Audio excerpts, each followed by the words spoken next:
muito legal. Você tinha uma referência de alguém? Você viu alguém fazendo ou não? Isso era seu mesmo? Era meu. A minha referência, estava até falando com o Lucas outro dia, o Lucas, meu marido, que a minha referência de criatividade é a minha mãe. Porque a minha mãe eu nunca fiquei entediada em casa.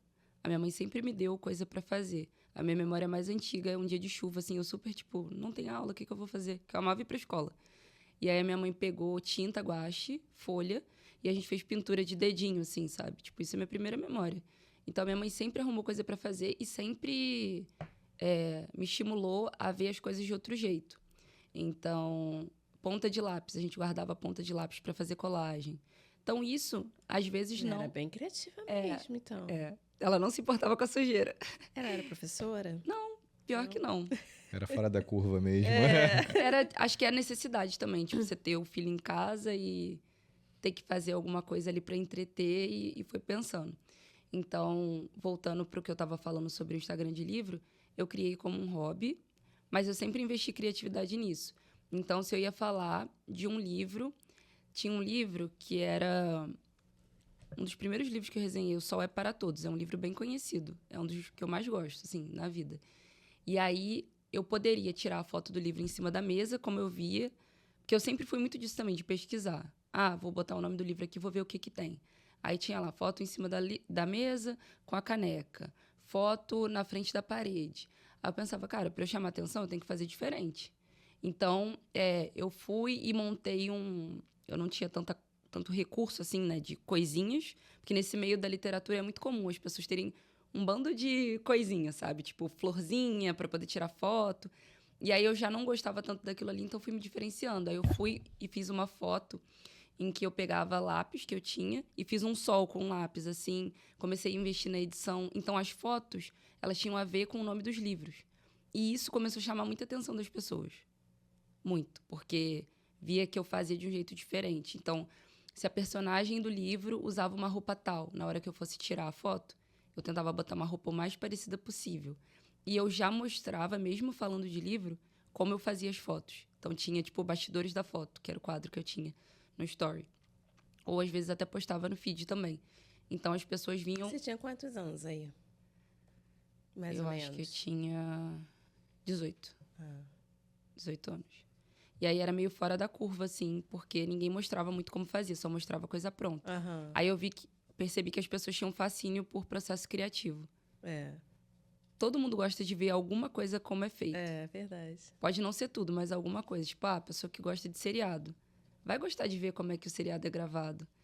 Aí eu vi que tinha essa coisa da criatividade muito forte na pandemia, depois de anos criando... Anos não foram tantos anos assim, mas depois de muito tempo criando só sobre livro, eu fiquei em casa, né? A maioria de nós ficou muito enclausurada, assim.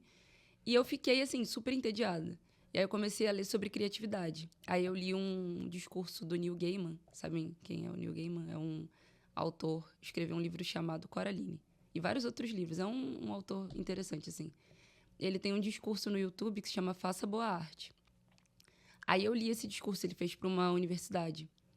Muito inspirador, assim. Aí eu falei, nossa, é legal ler sobre criatividade. Aí comecei a procurar outras coisas, vídeo, podcast. Comecei a ler mesmo sobre criatividade, como que as pessoas criam, como fazem. E sem muito preconceito, assim, de tipo, eu não vou ler o que um autor de novela tá falando. Porque tudo é criação, né? Tudo é mídia. E é difícil, né? Novela, autor de novela é algo que o cara tem que reter ali, sei lá, meses. Sim. E são capítulos, é muito difícil. E dá muito trabalho para poder fazer, né? E hoje tá pior, porque aquela coisa que eles faziam antigamente de enrolar o telespectador não cola mais, né? Então tem que ter cada dia um Até troço porque novo. se alguém descobre na internet, né, já solta. E já ainda muda. tem isso. E aí eu vi que, bom, eu quero falar mais sobre criatividade do que sobre livro. É algo que faz mais sentido para mim agora. Aí eu comecei a fazer uma transição muito sutil. Comecei a trazer livros sobre criatividade, que era livro. E aí eu fui preparando as pessoas a longo prazo. Demorou uns meses. Quantos meses, mais ou menos, você fez essa transição? Eu acho que foram uns 6 meses. Bastante. Porque eu fui também me acostumando com a ideia. Porque quando você já tem um público num E o determinado público? nicho. O público te acompanhou? Aceitou porque eu fiz devagar. Eu comecei a bater nisso da criatividade. Eles se viram, já estava num outro formato, e aí tudo bem. E eu entendi também que ia ter gente que ia sair. Mas foi uma troca muito boa, assim. Tipo, quem saiu, entraram outros. Que fazia mais sentido. E tá tudo bem, porque a pessoa ficar ali também que não se interessa, ela não vai interagir. Então... E pra você também não vale a pena, né? É. Tipo, vai estar ali só pra fazer número. Sim. E eu fiquei feliz com isso. Isa, você já trabalhou, né, para grandes marcas, né? Itaú, Hotmart. Como é que você teve esse feeling? Como é que você montou, teve criatividade para essas marcas te enxergarem? Tem uma palavra que na internet... Essa daí eu vou anotar mais ainda, tá? Só para aprender aqui. Tem uma palavra na internet que já tá muito batida, mas eu não consigo não falar dela, que é autenticidade. Eu tenho muita facilidade hoje, né? Já não tive antes. Quando você é mais novo, quando você é adolescente, você se compara muito. Eu me comparava muito com as outras pessoas. Mas eu venci isso, assim, muita terapia, saber minha identidade também, saber o que Deus tem pra mim e que é bom que Ele tem pra mim, que não dá pra eu ter o que é da outra pessoa, porque Ele tem algo especial pra mim. Foi uma mistura, assim, de fatores que me ajudou a gostar do que eu crio, assim, do jeito que eu faço as coisas e tá disposta a mudar se for necessário, se eu ver que, poxa, eu não tô tendo um comportamento legal ou não tá com tanta excelência assim, eu posso melhorar. Então, eu vejo que eu fui muito eu, criando as coisas.